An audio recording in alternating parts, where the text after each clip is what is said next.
আওয়ামী লীগের সময়ে বলা হয়েছে ছাত্র রাজনীতির গুণগত পরিবর্তন। আমরা ছাত্র রাজনীতির গুণগত পরিবর্তনে অনেক কিছু এখন দেখতে পাচ্ছি। এই ছাত্র রাজনীতির গুণগত পরিবর্তন হচ্ছে যে ফাও আলাপ, এটা একদম কমপ্লিটলি এটা হচ্ছে একটা ন্যাস্টি আলাপ। দলীয় ছাত্র রাজনীতির কখনোই গুণগত পরিবর্তন হবে না। আপনার মাদার পার্টি যদি আপনার পলিসি ঠিক করে দেয়, আপনার মাদার পার্টি যদি ক্যাম্পাসে আপনার এজেন্ডা ঠিক করে দেয়, মাদার পার্টির প্রতি যদি আপনি রিক্রুটমেন্টের জন্য আপনি দায়বদ্ধ থাকেন, তখন কখনোই আপনি শিক্ষার্থীদের প্রতি আপনার জবাবদিহিতা থাকবে না। কারণ আপনার পদ প্রমোশন সব কিছু হচ্ছে মাদার পার্টি নির্ধারণ করবে। সেই জায়গা থেকে আমরা এই ক্যাম্পাসে দলীয় ছাত্র রাজনীতি আমরা চাই না, আমরা চাই ছাত্র রাজনীতি।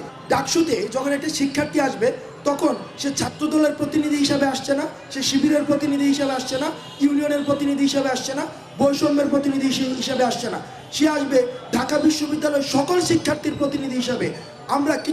আমরা দেখেছি যে আমাদের ছাত্র নেতারা কখনোই সব শিক্ষার্থীর প্রতিনিধি হিসেবে উঠে আসতে পারেনি। সে হয়তো ছাত্রলীগের প্রতিনিধি ছিল, ছাত্র দলের প্রতিনিধি ছিল, শিবিরের প্রতিনিধি।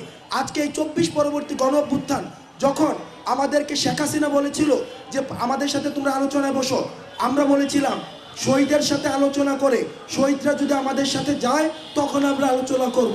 যদি ডাকসুটা নিয়মিত চালু করা যায়, যে ক্ষেত্রে যে সুবিধাটি হবে, আপনি যদি শিক্ষার্থীদের জন্য কাজ করেন, এখন শিক্ষার্থী যদি আপনি শিক্ষার্থীদের জন্য কাজ না করেন, আগামী বছর আপনাকে ভোট দিবে না, আগামী বছর আপনি শিক্ষার্থীদের প্রতিনিধিত্ব হতে পারবেন না। সিম্পল। আপনি তখন শিক্ষার্থীদের কাছে দায়বদ্ধ থাকবেন। আগামী সংসদে নির্বাচিত হওয়ার জন্য হলেও আপনি শিক্ষার্থীদের সাথে দায়বদ্ধ থাকবেন।